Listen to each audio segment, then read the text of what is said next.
क्या जन्म लेना ज़रूरी है? मृत्यु के बाद एक व्यक्ति की आत्मा जाती कहाँ है? और क्या आत्महत्या करना सबसे बड़ा पाप होता है जिसे नहीं करते हैं भगवान भी माफ़? जीवन मृत्यु का चक्र हमेशा से हमारे लिए एक राज रहा है, परंतु हमारे पुराणों में हर प्रश्न का उत्तर है, हर समस्या का समाधान है।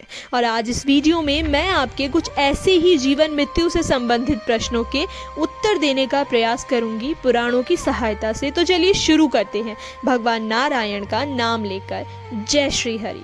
श्रोताओं, हम सभी के मन में एक प्रश्न रहता है, हम कहाँ से आए हैं और हमें जाना कहाँ है, और मनुष्य जीवन दुर्लभ क्यों है?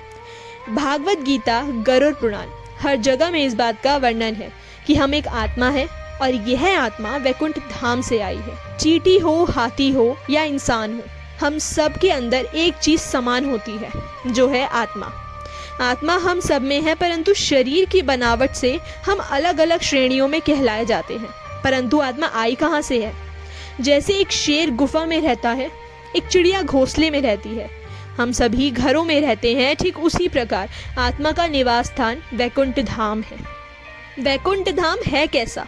बस इतना समझ लीजिए, जितना सुख ऐश्वर्य स्वर्ग में है, उससे करोड़ गुना ज्यादा वैकुंठ धाम में है।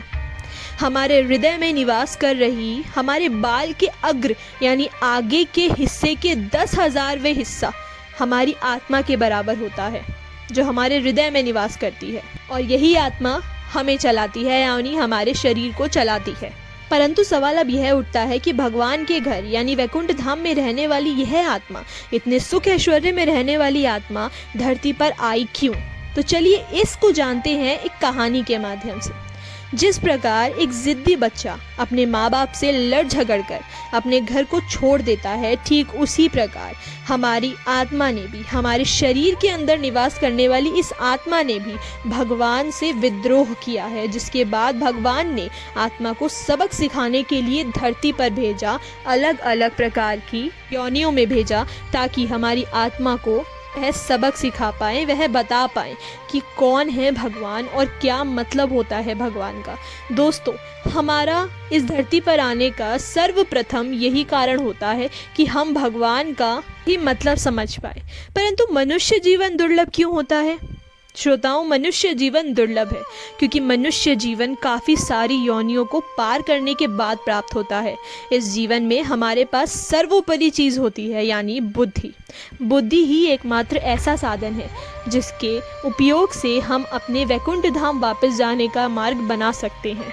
हमारा मनुष्य जीवन भगवान का सबसे बड़ा तोहफा है, क्योंकि यही एक ऐसी योनि है जिसमें हम अपने सारे पापों का प्रायश्चित करते हैं, प्रभु की भक्ति करते हैं और उनके करीब पहुंचते हैं और अपनी सारी गलतियों को सुधार सकते हैं। सबसे बड़ा सवाल, क्या सुसाइड करना यानी आत्महत्या करना एक बहुत बड़ी भूल होती है जिसको भगवान स्वयं भी माफ़ नहीं करते? चलिए जानते हैं ऐसा क्यों होता है।